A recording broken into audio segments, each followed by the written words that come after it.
Okay, so welcome back to tutorial 8. We're going to be in part B now, so I'm just going to mark out this A up here and say we're in part B. And in the first part of the tutorial 8, we talked about the silent letters Ayin and Aleph and the silent vowel mark, the silent Shva. The structure I kind of sort of recommended following by was just down below, something like constant vowel, constant vowel, constant vowel. Typically in Hebrew, we'll break this rule a little bit later, but for every you might not want to think of consonant. You might even just want to think of letter, and then for every letter or every consonant, it likes to be accompanied with some type of vowel mark, even if you have even if it's silent, and that's where the silent schwa comes in. So let's jump over here to the other exercises and clarify this a little bit more.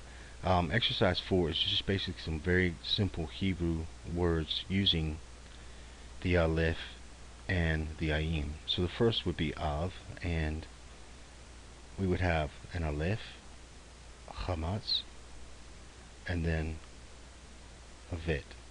And really this like father. Abba comes from this, which we'll see a little bit later. I'm going to kind of come up above too. It's going to be an Ayin, a Patah, and a Lamed, and this means upon, typically upon. Ayin, most of the times you hear this pronounced as Im, but it's going to be an Aleph, a Tseri, and then a final Mem. We use this a lot for if and some other words as well, but for right now we'll just think of it as if. So you see how so far the Aleph and the Ayin basically take on the pronunciation of whatever vowel mark is next to them. Not really anything particularly different about that. Now with respect to ancient Hebrew and later on we'll see some different things happening, but that's the basic nutshell of it thus far. And you just have to learn which words are going to use the Aleph and which ones are going to use the Ayin. The next word here is and so it's going to be an Ayin, Chamatz, and a final Mem. And this typically means people or nation. If you think of Israel, like people or nation of Israel. Here again we have Abba, and I believe, let's just see, Aleph, Patah. This time we're going to use a Bet, and I think this gets a Kamatz and something like that. I could be wrong on this one, but now here we're seeing the Aleph is working in conjunction with the Kamatz.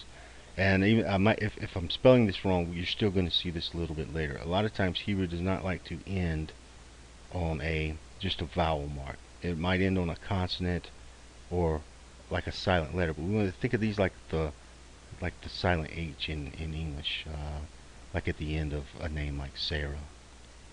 Doesn't have a pronunciation, but it's still there.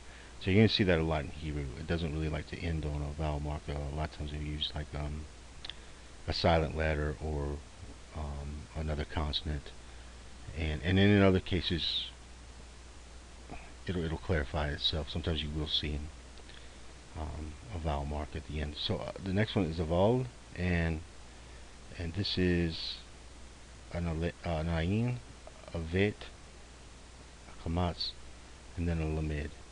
And this is the word for but in Hebrew. And then don't worry about this last one, ayin, because we don't know that one vowel mark. That just basically emphasizes that these silent letters really just take on the pronunciation of the vowel mark that is next to them. The next one in exercise 5, we're going to kind of highlight the silent shfa, except we're going to spell some English words using Hebrew characters. So motorboat, we got a consonant, a vowel, consonant, vowel, two consonants next to get one another, a vowel, and then a consonant. So we can start this out with a mem, O vowel mark, tav, O vowel mark again, resh. And now, since there is no vowel mark between the R and the B, that's where we're going to use the silent schwa. That's going to put a break there. So that stays inconsistent with this little pattern over here I was telling you, the consonant, vowel mark, and so on and so forth. To finish that up, this is going to be a bet, so we want a resh there, and then we want another colon vav, and then a tav, and then that's just would be pronounced equivalent to motorboat. Tum, tav, o vowel mark, a mem, and then a bet. And then of course between the bet and the mem here we want a silent schwa. Let's put silent schwa.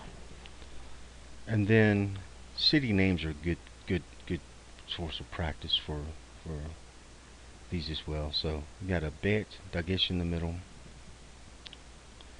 the O vowel mark, a scene with the scene dot to the top left.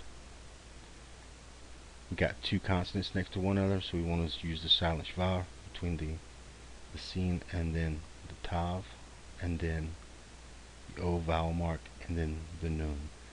And like I said, go through these and you'll see that it'll follow that consonant, vowel mark, consonant, vowel mark, consonant, vowel mark, and then we're ending with a consonant.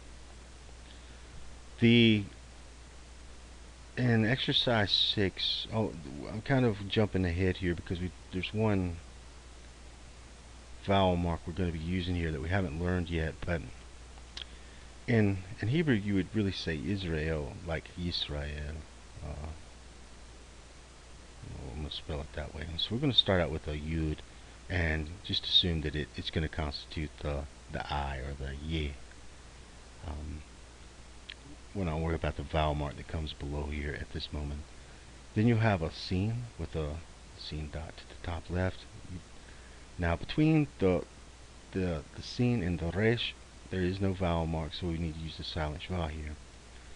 Now we got a ra and then an el. So here we're going to use the resh is going to get, well, I'm going to use a patad down below. I don't know, I don't forget which vowel mark they use, but and then we're going to have the alef, and the alef is going to take on the tseri, which is that hard a, and then a lamed, and that would be like Yisrael. Arba, the next word is the letter 4, and it's going to start with an alef. We get a patah, a resh. Now between the resh and the b, or the r and the b, or the resh and the bet, go ahead and write that down here. There is no vowel, so we're going to use the silent schwa to put the break there.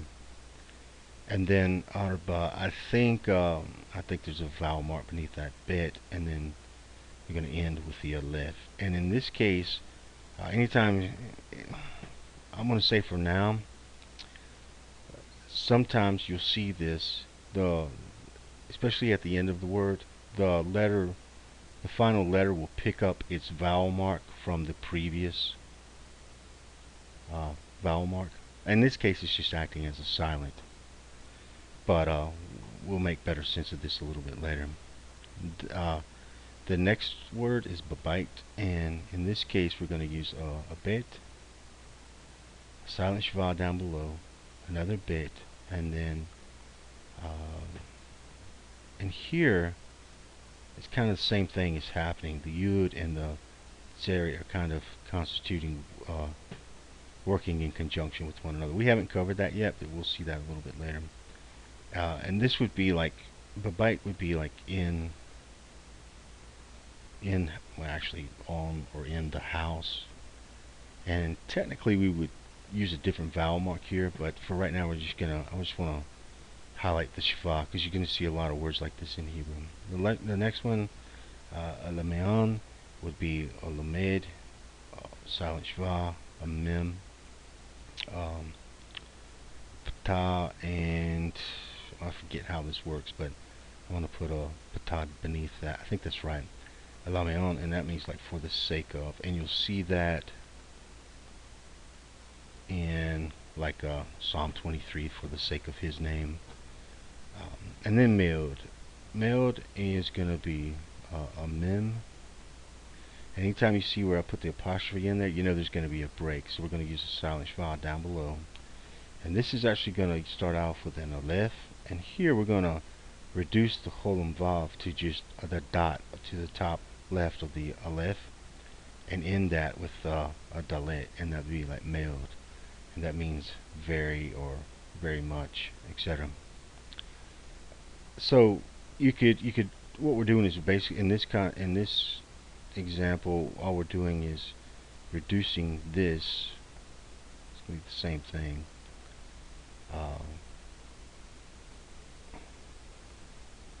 That's supposed to be a dalet to up here. So we're getting rid of the vav right here, and we're still following that pattern: consonant, vowel mark, consonant, vowel mark, consonant. Okay. So this is very common to reduce, and there's a name for it. We'll talk about it a little bit later. But to reduce this colon vav, to get rid of the vav, just put the dot up to the top left for certain letters, and Aleph is one of them. So that is in a nutshell the intricacies to the silent letters and the silent vowel. Like I said, the way I would think of it is just basically we want to follow this pattern of and I'm writing it going this way. We want to follow a pattern of a consonant, a vowel mark either down below or to the side or top left, vowel mark, consonant, vowel mark below or to the side, vowel mark, here again messed up, consonant, vowel mark, and or a vowel mark to the left, and then sometimes you'll end with a consonant, and sometimes it might pick up its vowel mark from the previous vowel mark. So you can see why in this case you can use an Aleph, or the ayin will act as the consonant. And in cases where you've got two consonants beside one another, you're going to use a silent schwa. And that is pretty much it. And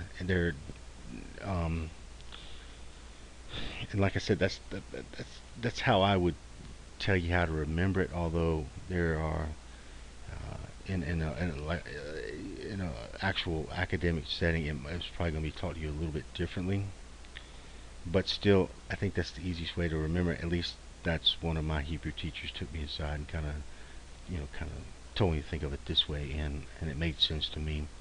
So we'll pass that on. We're going to see this more and more. So if you didn't get it all right now, don't worry about it. It's very common. You can see learn more words in Hebrew and more letters, and eventually you'll pick up all of it. All right. So let's end this tutorial, and we will pick up in the next one.